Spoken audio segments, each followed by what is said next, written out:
মুষলধারে বৃষ্টি, আমার কাছে মনে হয়েছিল আজকে বোধহয় কর্মী সভাটা বাতিল করতে হবে। কিন্তু আস্তে আস্তে আপনারা যেভাবে গ্রামগঞ্জ থেকে এসেছেন এবং আজকের এই বিশাল প্যান্ডেলের সকল চেয়ার আপনারা পরিপূর্ণ করেছেন এইখানে এসে, তাতে আমার কাছে আমি খুবই আনন্দিত এবং কৃতজ্ঞতা জানাচ্ছি। তাতে আমার কাছে মনে হয়েছে এই আমতল ইউনিয়ন বিএনপির প্রকৃত ঘাঁটি, এবং আজকে যারা এখানে উপস্থিত হয়েছেন তারা হচ্ছেন বিএনপির প্রকৃত কর্মী, জিয়ার প্রকৃত সৈনিক, তারেক রহমানের তারা কর্মী, বেগম খালেদা জিয়ার তারা হাতিয়ার। সেই কারণে আমি আপনাদেরকে আরেকবার ধন্যবাদ জানাচ্ছি, কৃতজ্ঞতা জানাচ্ছি। বন্ধুগণ, আজকে যে কারণে আজকের এখানে কর্মী সভা, আপনারা ইতিমধ্যে শুনেছেন যে আমাদের দলের ভারপ্রাপ্ত চেয়ারম্যান জনাব তারেক রহমান সারা বাংলাদেশে বিএনপিকে নতুন করে পুনর্গঠন করার জন্য তিনি উদ্যোগ গ্রহণ করেছেন। তার সেই উদ্যোগের ফলশ্রুতিতে হালুয়াঘাট উপজেলা বিএনপি নতুনভাবে কমিটি গঠন হয়েছে, পৌর বিএনপিও নতুন কমিটি গঠন হয়েছে, এবং একই সাথে ময়মনসিংহ উত্তর জেলার বিভিন্ন উপজেলায় নতুন কমিটি গঠিত হয়েছে। সেই কমিটিতে যারা এখানে স্থান পেয়েছেন আমি মনে করি অধিকাংশই ত্যাগী, নিবেদিত প্রাণ এবং বিএনপির সাচ্চা কর্মী। অনেকে সেখানে অবস্থান নিতে পারেন নাই, এটা দুঃখজনক। কারণ একটা আহ্বায়ক কমিটি মাত্র 2-3 মাসের জন্য হয়।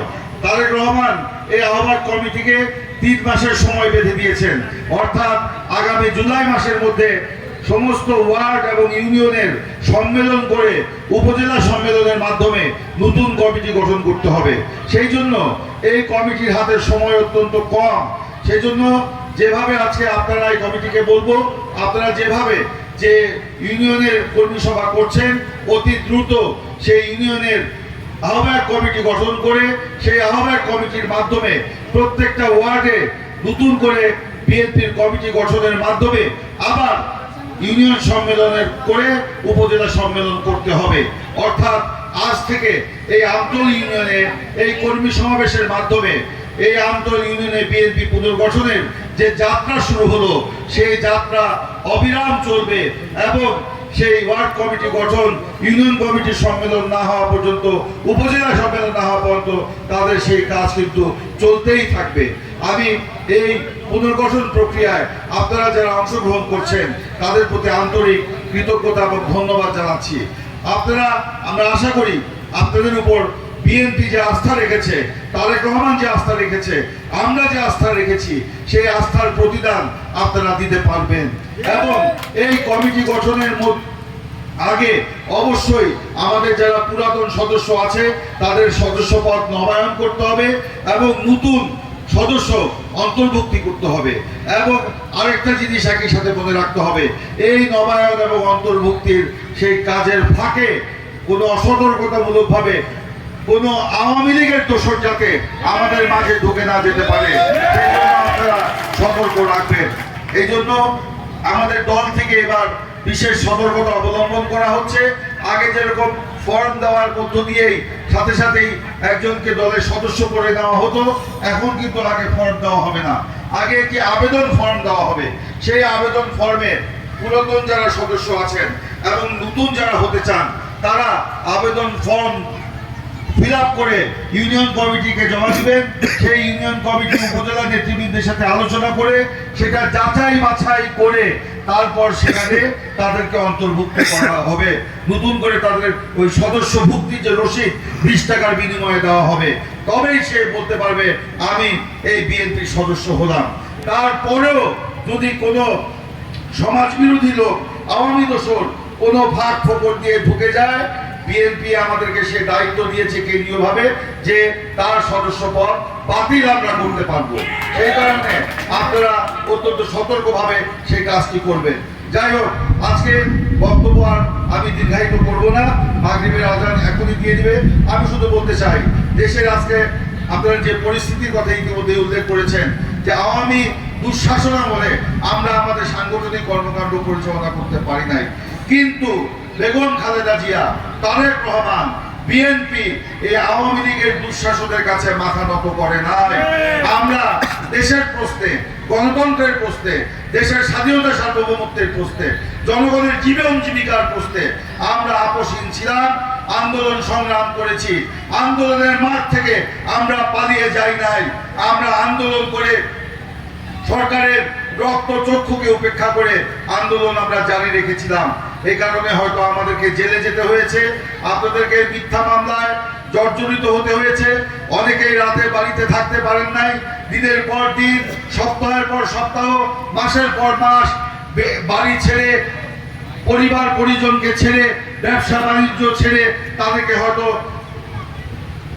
দূরে সরে থাকতে হয়েছে আওয়ামী হায়নাদের কবল থেকে নিজেকে এবং পরিবারকে রক্ষা করার জন্য। তারপরেও কিন্তু আমরা মাথা নত করি নাই।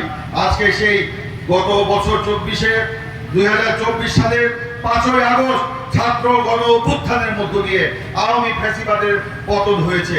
শুধু পতনই হয় নাই, বাংলাদেশের ইতিহাসে প্রথম কোন সরকার দেশ ছেড়ে পালিয়ে যেতে বাধ্য হয়েছে। সেই কারণে আজকে আপনারাও সেই অভিনন্দন পাওয়ার যোগ্য। এই কারণেই বলছি, আপনারাও ওই সরকারের বিরুদ্ধে আন্দোলন করেছিলেন, সংগ্রাম করেছিলেন। বন্ধুগণ, সেই গত 9 মাস আমরা অধীর আগ্রহে অপেক্ষা করেছি যে কবে অন্তর্বর্তীকালীন সরকার নির্বাচনের ঘোষণা দিবে। কিন্তু আমরা দুঃখের সাথে বলতে চাই যে অন্তর্বর্তীকালীন সরকার গত 9 মাসে সেই নির্বাচনের প্রশ্নে, সংস্কারের প্রশ্নে কিংবা ফ্যাসিবাদের বিচারের প্রশ্নে কোনো অগ্রগতি অর্জন করতে পারে নাই। তারপরেও আমাদের দল, তারেক রহমান, বেগম খালেদা জিয়া এই অন্তর্বর্তীকালীন সরকারের প্রতি সমর্থন দিয়েছে, আমরা এখনো সমর্থন দিয়ে যাচ্ছি। কিন্তু আমরা বলতে চাই, বিএনপি হচ্ছে জনগণের দল, বিএনপি হচ্ছে গণতন্ত্রের দল, বিএনপি জনগণের পালস বুঝে রাজনীতি করে। বিএনপি জনগণের অধিকার আদায়ের জন্য যেরকম রাজনীতি করেছে, রাজপথে ছিল, সেরকম অধিকার রক্ষার জন্য আমরা কাজ করি। সেই কারণে অন্তর্বর্তীকালীন সরকারকে বলবো, কে কি বললো সেদিকে তাকাবেন না। বিএনপির মধ্যে একটি সর্ববৃহৎ রাজনৈতিক দল, যে রাজনৈতিক দলের সাথে জনগণের সম্পৃক্ততা ব্যাপক এবং বাংলাদেশের একমাত্র রাজনৈতিক দল, যে দল এখন বর্তমানে এই মুহূর্তে যদি নির্বাচন দেওয়া হয়, বিএনপি 300 আসনের মধ্যে দেখা যাবে 280টি আসনে বিএনপি জয়লাভ করবে। সেরকম একটি দল বিএনপি। সেই বিএনপিকে আপনারা অগ্রাহ্য করবেন না। এদেশে অনেক সরকার এসেছে, এরশাদ সরকার এসেছে, হাসিনা সরকার এসেছে, বিএনপিকে এবং জনগণকে অগ্রাহ্য করে তারা কিন্তু ক্ষমতায় থাকতে পারে নাই। সেই জন্য বলবো, বিএনপির সাথে ওই অন্য যে নতুন দল কিংবা কোনো বিতর্কিত দল, তাদেরকে এক পাল্লায় আপনারা মাপবেন না। বিএনপি দেশের বাস্তবতা বুঝে সরকারকে পরামর্শ দেয়। বিএনপি নিজেদের লাভ ক্ষতি চিন্তা করে সরকারকে পরামর্শ দেয় না। বিএনপি যদি নিজেদের লাভ ক্ষতি চিন্তা করে সরকারকে পরামর্শ দিত, তাহলে হাসিনার পালিয়ে যাওয়ার 3 মাসের মধ্যেই বিএনপি নির্বাচন চাইতো। বিএনপি কিন্তু সেটা করে নাই। কেন করে নাই?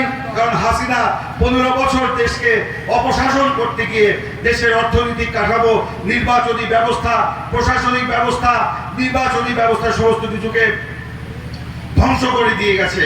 সেটা পুনর্গঠন করতে হবে, সেই জন্য সংস্কার করতে হবে। এই জন্য বিএনপি সরকারকে একটি যৌক্তিক সময় দিতে চেয়েছে, যে সময়ের মধ্যে সরকার সংস্কার করে নির্বাচন দিবে, কিন্তু সেই নির্বাচন দেয় নাই। কিন্তু আমরা সরকারকে আহ্বান জানাতে চাই যে নির্বাচন ছাড়া কোনো বিকল্প নাই। নির্বাচন ছাড়া এই দেশকে ঠিক করা যাবে না। নির্বাচন ছাড়া, গণতন্ত্র ছাড়া মানুষের অধিকার প্রতিষ্ঠা করা যাবে না। সেই জন্য বলবো, আগামী ডিসেম্বরের মধ্যে নির্বাচন হতে হবে। আজকে আমার নেতা তারেক রহমান বলেছেন, নির্বাচন যদি ডিসেম্বরের মধ্যে না হয়, দেশ কিন্তু রসাতলে যাবে। সেই কারণে বলতে চাই, আগামী ডিসেম্বরের মধ্যে নির্বাচনের অনুষ্ঠানের লক্ষ্যে অবিলম্বে রোড ম্যাপ ঘোষণা করতে হবে। যদি রোড ম্যাপ ঘোষণা না করা হয়, তাহলে বাংলাদেশের মানুষকে ঢাকা অভিমুখে যাত্রা করার আহ্বান জানাতে তারেক রহমান বাধ্য হবে। তখন কিন্তু সরকার আর টিকে থাকতে পারবে না। সেই পরিস্থিতি আমরা হতে দিতে চাই না। সরকারকে বলবো যে ছোট দল বা অন্যান্য দল কি বললো না বললো সেদিকে না তাকিয়ে বিএনপি যে বাস্তবসম্মত সরকারকে পরামর্শ দিচ্ছে, সেই পরামর্শকে আমলে নিয়ে অবিলম্বে নির্বাচনের রোড ম্যাপ ঘোষণা করুন। তাই আমি আহ্বান জানাবো, আমাদের এখানে যারা নেতৃবৃন্দ আছে তাদের প্রতি আহ্বান জানাবো, আজকে এই কর্মী সভার মাধ্যমে আপনারা এই আমতল ইউনিয়নে যেভাবে বিএনপির সাংগঠনিক পুনর্গঠনের কাজ শুরু করলেন, একই সাথে আগামী নির্বাচনের জন্য ধানের শীষের পক্ষেও কাজ আজকে থেকে ইনশাল্লাহ শুরু হলো। সেই জন্য আপনারা সেই সাংগঠনিক কাজের সাথে সাথে ধানের শীষের প্রচারণাও করবেন ইনশাল্লাহ।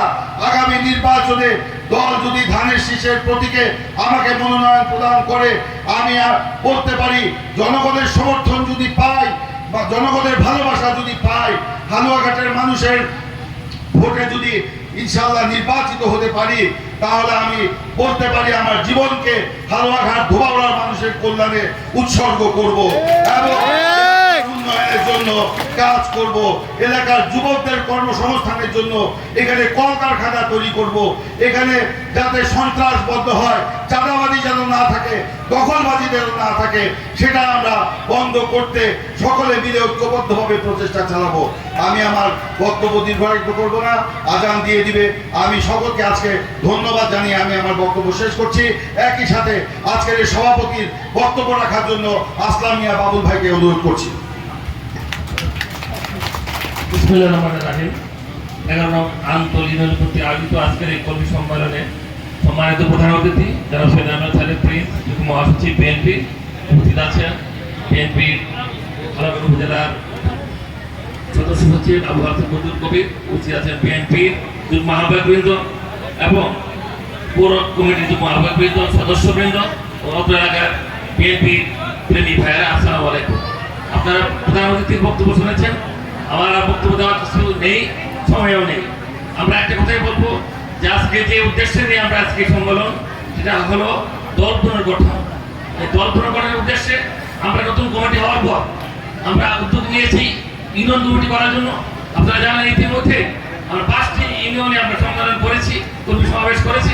আজকে নিয়ে 6টি হবে, আগামীকাল 12 নম্বর 14 ইউনিয়নে হবে, আর বাকি 5টি থাকবে। ঈদের পরে ইনশাআল্লাহ এগুলো সমাপ্ত করবো এবং কমিটি আমরা প্রদান করবো, ইউনিয়ন কমিটি প্রদান করবো এই জন্য যে আমরা দলের পুনর্গঠন করবো, আগামী নির্বাচনের জন্য আমরা প্রস্তুতি নেব। দুটি কারণে, দলকে সংগঠিত করা এবং নির্বাচনের জন্য আমাদের প্রস্তুতির উদ্দেশ্যে আমরা এবং আমরা এই জন্য আমরা পুনর্গঠনের জন্য উদ্যোগ নিয়েছি। এই জন্য আপনাদের সকলকে সচেতন থাকতে হবে। আগামীকাল থেকে 11 নম্বর ইউনিয়নের যারা প্রার্থী আছেন, আপনার আহ্বায়ক প্রার্থী, আপনারা সদস্য প্রার্থী, যুগ্ম আহ্বায়ক প্রার্থী যারা আছেন, আগামীকাল থেকে ফর্ম দেওয়া হবে। আপনার 2000 টাকা দিয়ে ফর্ম নিয়ে আসবেন এবং সেই ভিত্তিতে ফর্ম আনবেন যারা যোগ্য, যাদের অবদান রয়েছে দলের মধ্যে, দীর্ঘ আন্দোলন সংগ্রামে যাদের অবদান রয়েছে এবং ব্যক্তি, আপনারা নিজেরা ফর্ম আনতে পারবেন এবং তারাই আপনারা ফর্ম আনার যোগ্য। কাজে আপনারা কালকে থেকে ফর্ম দেওয়া হবে, আপনারা নিয়ে আসবেন এবং আগামী 23 তারিখ শহীদ রাষ্ট্রপতি জিয়া রহমানের 44তম শাহাদত বার্ষিকী পালিত হবে। সেখানে 2 দিন ব্যাপী কর্মসূচি নেওয়া হয়েছে, 30 এবং 31 তারিখ। এই 2 দিন ব্যাপী কর্মসূচিতে আপনারা সকলে অংশগ্রহণ করবেন এই প্রত্যাশা রেখে এবং হালুয়াঘাট উপজেলা বিএনপির পক্ষ থেকে এই বৈরী আবহাওয়ার মধ্যে আপনারা উপস্থিত হয়ে এই সম্মেলনকে সফল করেছেন, এই জন্য আপনাদেরকে ধন্যবাদ জানিয়ে আমি আমার